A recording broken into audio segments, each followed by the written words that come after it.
Hello friends, welcome back to the channel. In today's video, I'll be answering some of the most frequent questions I received from emails and messages over the years. And I would like to take this opportunity to thank you for your curiosity and support, and I hope you enjoy hearing my responses to some of these personal and magic related questions. So let's dive in. The first question that I received quite a lot in emails is the following. Why don't you show your face in videos? I don't show my face in videos, not because I have my face tattooed or anything like that.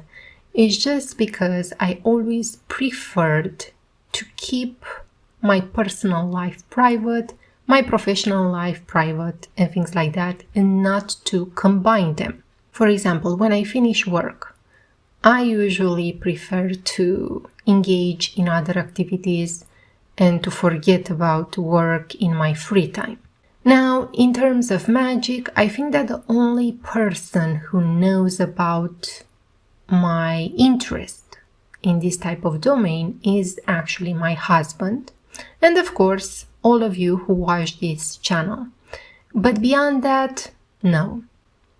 One reason for this is that here in Romania, while people are starting to become more open to topics like magic and spirituality, the older generation is still very conservative.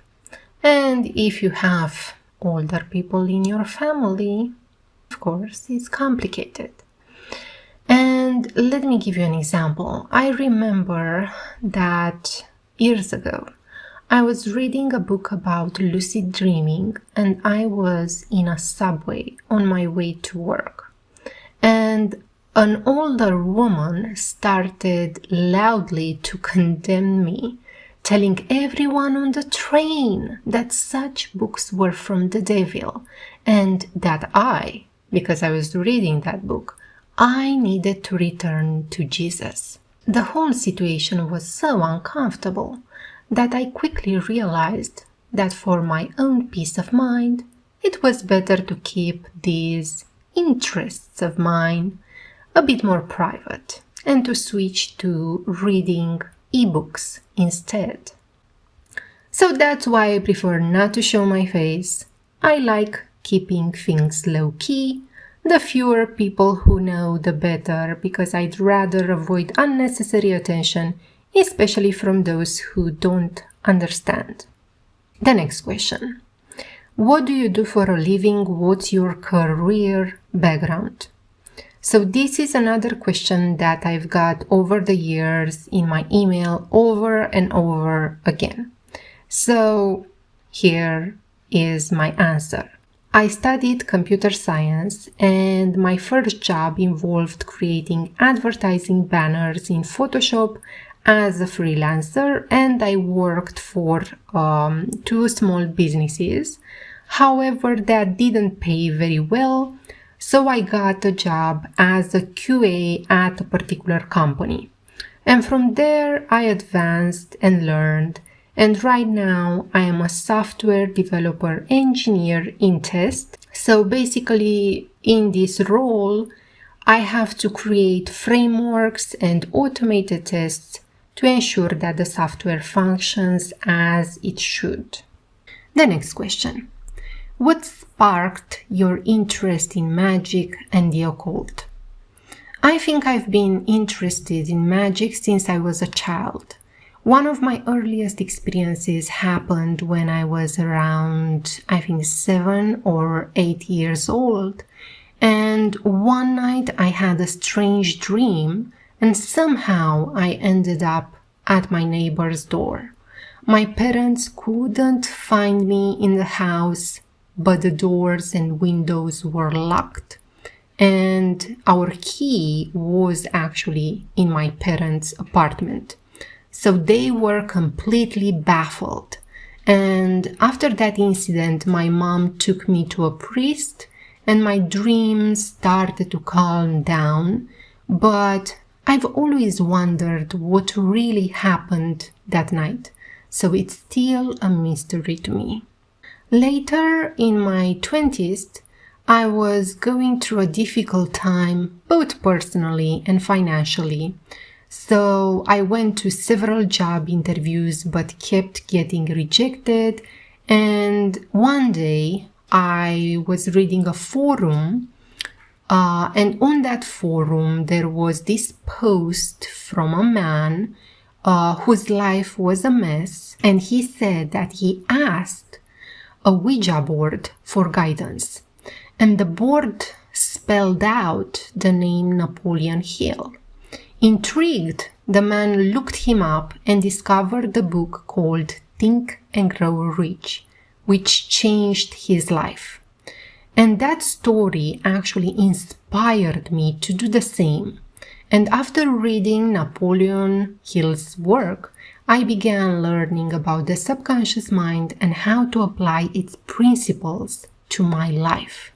So it was a turning point because after applying those principles, I succeeded in landing a solid job as a QA, which kickstarted my career. The next question. What was the first book that made you realize magic and manifestations were real? You see, after discovering Think and Grow Rich, I started reading more books on magic and spirituality. And I found a book called Secrets of a Lifetime by Basil Le Croix. This guy has a lot of pen names. And I found this book on a website called darkbooks.org, which was a website created by a solitary witch from London. Anyway, so I started to use that book heavily, The Secrets of a Lifetime, and I got some interesting results with it. And before you jump to any conclusions, I am well aware that Basil Le Croix or Crouch or whatever is known for controversial writings. The guy is a black magician, and from what I heard, he is even a Satanist.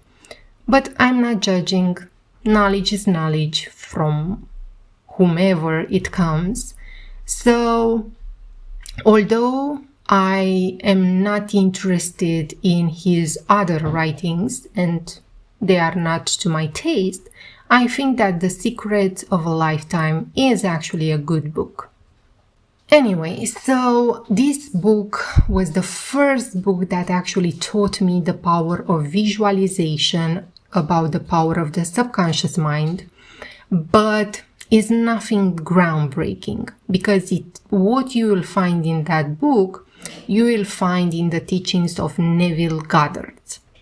So I used those teachings to manifest small things like gifts, faster deliveries, even parking spots. So it's still a book that I like to revisit from time to time to know and to remember where I started. The next question. What's the most transformative magical experience you've ever had? One of the most transformative experiences that I had was an energetic awakening, or Kundalini rising, how you will find it in many books and videos and things like that. So I was practicing breathing exercises that you will find in Caucasian Yoga manuscript. And at that particular time, I was practicing other meditations as well, other psychic exercises, and all of this practice led me to feel an intense pressure in my solar plexus region. And this pressure started to build up over a few days. The pressure grew stronger, but also the pain. And one night I just could not take it anymore. And I was lying in bed and I thought to myself that this is it. I'm just gonna die, Then suddenly I started to hear this deep internal rumble. and I felt that rumble at the base of my spine. And soon after that, it felt as if I was being electrocuted, and I felt a wave of energy, of electricity. I could hear actually that electrical current shooting up from the base of my spine directly through my head, and it knocked me over. Everything went black, and I had no thoughts. Everything around me was just darkness and me.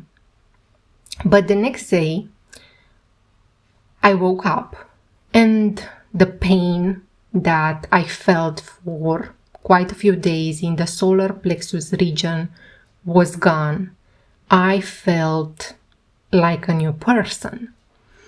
And for a few days after this event, I was hyper aware of everything around me. I felt as if my senses were super heightened. So yeah, but this feeling was not permanent. Over time, over a few days, I think that heightened sensitivity faded, but I believe that after that event, I remained a little bit more intuitive. Previously, I was super impulsive in my day-to-day life. I was not patient. And after that event, probably because I thought that I will be gone, I started to become more calm. Before I acted, I started to pause to see what will be the impact of my actions, which was a thing that previously I did not do. So obviously it changed me, and I think in a good way. But I read a bunch of books about people having these experiences. I read a bunch of materials online. And to be honest, after me going through this, I think that people actually exaggerate a little bit the whole ordeal, thinking that after you experience something like this, you are transformed into some sort of God or whatever.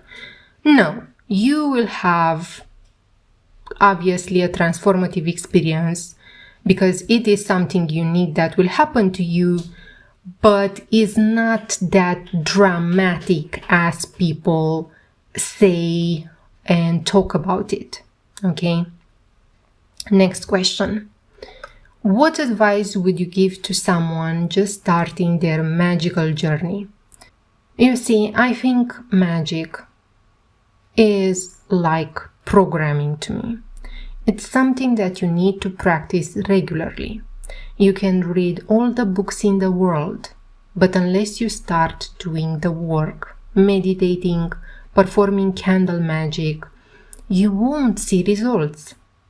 It's similar to learning how to code. You might start by writing a simple program like Hello World, but over time, with practice, you build up your skill. The same goes for magic. Not every spell or ritual will work right away, and that's okay. Okay? It's like debugging in programming. Sometimes you have to adjust your approach and try again or try something new. The key is to keep practicing, and over time you will improve and you'll start to understand more and how things work. Here's a fun exercise. Try to manifest a small object. I remember that when I was trying to prove to myself that manifestation magic was real, I tried to manifest on command 3 purple crystals.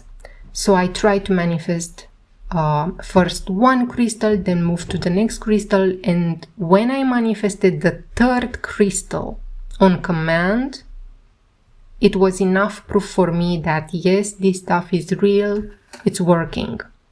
So instead of mindlessly scrolling through social media, trying to find the perfect book, try to do a candle spell or a sigil magic to manifest a small object like a turquoise pen. Then take notice.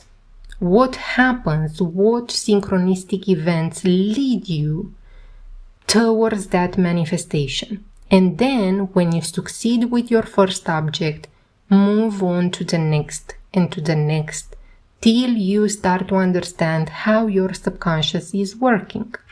Because some things may work in a certain way for me, but for you it may be a little different. My advice will be, if you are starting your magical journey, to start small and to train yourself first to get things coming to you on command, small objects. What's your favorite type of magical ritual to perform or magical practice? I'm a huge fan of chaos magic, particularly sigil magic. I think is the simplest and most effective type of magic for me. It's straightforward. You just create a symbol that represents your desire, you charge it with your intent, and then let it go. I think it's really powerful for fast manifestation, and I've had a lot of success with it over the years. Okay, that's all for today. I hope you enjoyed these answers, and if you have more questions, feel free to leave them in the comments. I'm considering doing a part 2, so keep an eye out for that. Thank you so much for watching and for your continued support of the channel. Until next time, take care.